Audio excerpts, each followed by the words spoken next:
Risalah 1. Ada 3 perkara yang wajib diperhatikan oleh setiap mukmin di dalam seluruh keadaan, yaitu melaksanakan segala perintah Allah, menjauhkan diri dari segala yang haram, ridho dengan hukum-hukum dan ketentuan Allah. Ketiga perkara ini jangan sampai tidak ada pada seorang mukmin.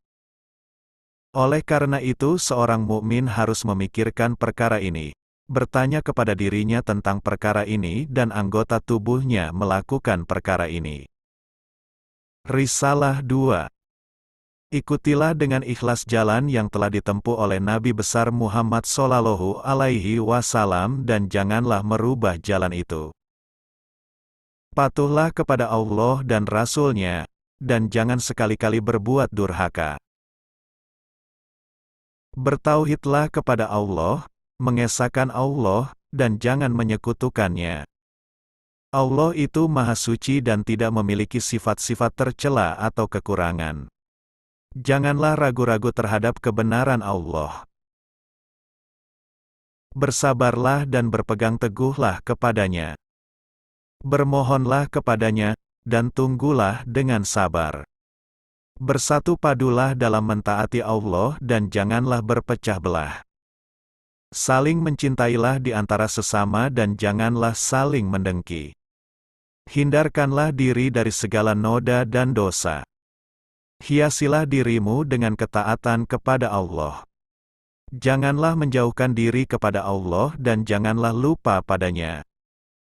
Janganlah lalai untuk bertobat kepadanya dan kembali kepadanya. Janganlah jemu untuk memohon ampun kepada Allah pada siang dan malam hari. Mudah-mudahan kamu diberi rahmat dan dilindungi olehnya, dari mara bahaya dan azab neraka, diberi kehidupan yang berbahagia di dalam surga, bersatu dengan Allah dan diberi nikmat-nikmat olehnya. Kamu akan menikmati kebahagiaan dan kesentausaan yang abadi di surga beserta para nabi, orang-orang sidik, para syuhada dan orang-orang soleh. Kamu akan hidup kekal di dalam surga itu untuk selama-lamanya. Risalah 3. Manakala seorang hamba Allah diuji oleh Allah, maka mula-mula ia akan melepaskan dirinya dari ujian atau cobaan yang menyusahkannya itu. Jika tidak berhasil, maka ia akan meminta pertolongan kepada orang-orang lain seperti para raja, para penguasa, orang-orang dunia atau para hartawan. Jika ia sakit, maka ia akan meminta pertolongan kepada dokter atau dukun. Jika hal ini pun tidak berhasil, maka ia kembali menghadapkan wajahnya kepada Allah SWT untuk memohon dan meratap kepadanya. Selagi ia masih bisa menolong dirinya sendiri, ia tidak akan meminta pertolongan kepada orang lain. Dan selagi pertolongan orang lain masih ia dapatkan, maka ia tidak akan meminta pertolongan kepada Allah. Jika ia tidak mendapatkan pertolongan Allah, maka ia akan terus meratap, sholat, berdoa dan menyerahkan dirinya dengan sepenuh harapan dan kecemasan terhadap Allah Ta'ala. Sekali-kali Allah tidak akan menerima ratapannya, sebelum dia memutuskan diri dari keduniaan.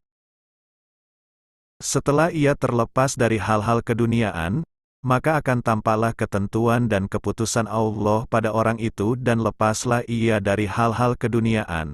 Selanjutnya hanya ruh sajalah yang tinggal padanya. Dalam peringkat ini, yang tampak olehnya hanyalah kerja atau perbuatan Allah dan tertanamlah di dalam hatinya kepercayaan yang sesungguhnya tentang tauhid, kemahasaan Allah. Pada hakikatnya, tidak ada pelaku atau penggerak atau yang mendiamkan, kecuali Allah saja.